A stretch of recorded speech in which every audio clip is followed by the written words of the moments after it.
ಮೆಂತ್ಯ ಚಟ್ನಿ ಮಾಡುವ ವಿಧಾನ. ಇದರ ಬಗ್ಗೆ ಸ್ವಲ್ಪ ಹೇಳ್ತೇನೆ. ಇದು ಬಾಣಂತಿಯರಿಗೆ ಒಳ್ಳೆಯದು, ಹಾಗೆ ಎಲ್ಲರಿಗೂ ಒಳ್ಳೆಯದು. ಶುಗರ್ ಪೇಷಂಟ್ಸಿಗಾಯಿತು, ಹೆಣ್ಮಕ್ಳಿಗೂ, ಪೀರಿಯಡ್ಸ್ ಆಗೋರಿಗೆ, ಟೋಟಲ್ ಆಲ್ ಓವರ್ ಎಲ್ಲರಿಗೂ ಒಳ್ಳೆಯದು. ಆರೋಗ್ಯವಾಗಿರಲು ಸಹಾಯ ಮಾಡುತ್ತದೆ. ಇದಕ್ಕೆ ಬೇಕಾಗುವ ಸಾಮಗ್ರಿಗಳು: ಮೆಂತ್ಯ ಚಟ್ನಿಗೆ ರಾತ್ರಿ ಮೆಂತ್ಯೆಯನ್ನು ನೆನೆ ಹಾಕಬೇಕು. 2 ಟೇಬಲ್ ಸ್ಪೂನ್ ಮೆಂತ್ಯೆ, 2 ಟೇಬಲ್ ಸ್ಪೂನ್ ಒಣ ಕೊಬ್ಬರಿ, 10 ಬ್ಯಾಡಗಿ ಮೆಣಸಿನ್ಕಾಯಿ. ಬ್ಯಾಡಗಿ ಮೆಣಸಿನ್ಕಾಯನ್ನು ರಾತ್ರಿ ನೆನೆ ಹಾಕೋದು ಬೇಡ, ಬೆಳಗ್ಗೆ 1 ತಾಸು ಮುಂಚೆ ನೆನೆ ಹಾಕಿದರೆ ಸಾಕು. ಸ್ವಲ್ಪ ಬೆಳ್ಳುಳ್ಳಿ ಎಸಲು, ಸ್ವಲ್ಪ ಜೀರಿಗೆ, ರುಚಿಗೆ ತಕ್ಕಷ್ಟು ಉಪ್ಪು, ಕರಿಬೇವು, ಕೊತ್ತಂಬರಿ, ಸ್ವಲ್ಪ ಬೆಲ್ಲ, ಸ್ವಲ್ಪ ಹುಣಸೆಹಣ್ಣು. ಈಗ ಎಲ್ಲವನ್ನು ಮಿಕ್ಸಿ ಜಾರಿಗೆ ಹಾಕಿಕೊಳ್ಳೋಣ. ನೀರನ್ನು ತೆಗೆದು ಬಿಡೋಣ. ಭಾಳ ನೀರಿನ ಅವಶ್ಯಕತೆ ಇರುವುದಿಲ್ಲ. ಇದನ್ನು ಸ್ವಲ್ಪ ತರಿತರಿಯಾಗಿ ರುಬ್ಬಿದರೆ ರುಚಿಯು ಚೆನ್ನಾಗಿರುತ್ತದೆ.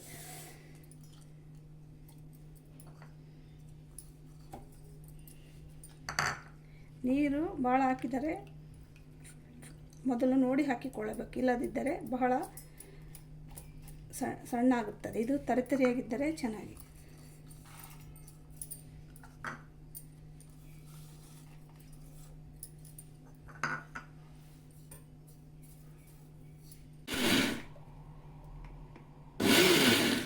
ಕಂಟಿನ್ಯೂಸ್ ಆಗಿ ಮಾಡಿದರೆ ಅದು ಫುಲ್ ನೈಸ್ ಆಗುತ್ತದೆ. ಅದು ತರಿತರಿಯಾಗಿದ್ದರೆ ಚೆನ್ನಾಗಿರುತ್ತೆ. 1/4 ಗ್ಲಾಸಿನಷ್ಟು ನೀರು ಹಾಕ್ಕೊಂಡ್ರೆ ಸಾಕು. ತರಿತರಿಯಾಗಿ ಮೆಂತ್ಯ ಚಟ್ನಿ ರುಬ್ಬಿಕೊಂಡಿದ್ದೇನೆ. ಈಗ ಇದಕ್ಕೆ ಒಗ್ಗರಣೆ ಕೊಡೋಣ.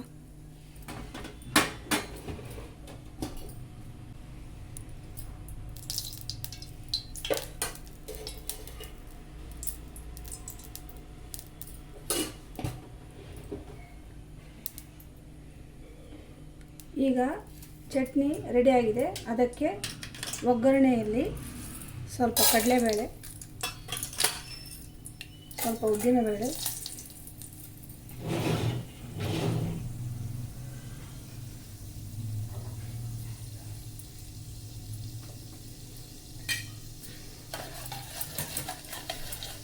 ಸ್ವಲ್ಪ ಸಾಸಿವೆ,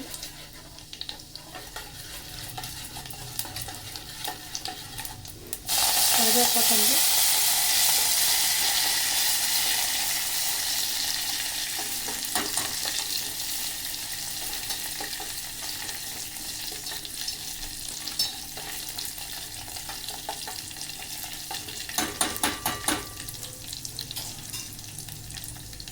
ಈ ಚಟ್ನಿಯನ್ನು ಇದರಲ್ಲಿ ಹಾಕೋಣ.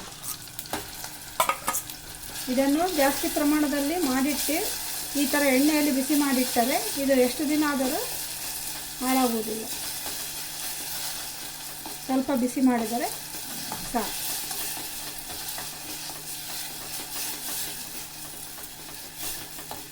ಒಂದು 2 ಮಿನಿಟ್ಸ್ ಸ್ವಲ್ಪ ಎಣ್ಣೆಯಲ್ಲಿ ಒಗ್ಗರಣೆಯಲ್ಲಿ ಹಾಕಿ ಸ್ವಲ್ಪ ಬಿಸಿ ಮಾಡಿ.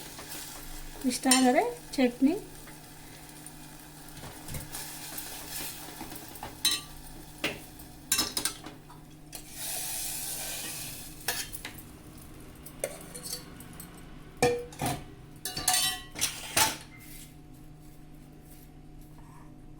ಇದನ್ನು ರೊಟ್ಟಿಯ ಜೊತೆಗೂ ತಿನ್ನಬಹುದು, ಹಾಗೆ ಚಪಾತಿ, ರೊಟ್ಟಿ ಯಾವುದರ ಜೊತೆಗೂ ತಿನ್ನಬಹುದು. ಇದು ಆರೋಗ್ಯಕ್ಕೆ ತುಂಬ ಒಳ್ಳೆಯದು, ಉಪಯುಕ್ತಕಾರಿ. ಈಗ ಮೆಂತ್ಯ ಚಟ್ನಿ ರೆಡಿಯಾಗಿದೆ.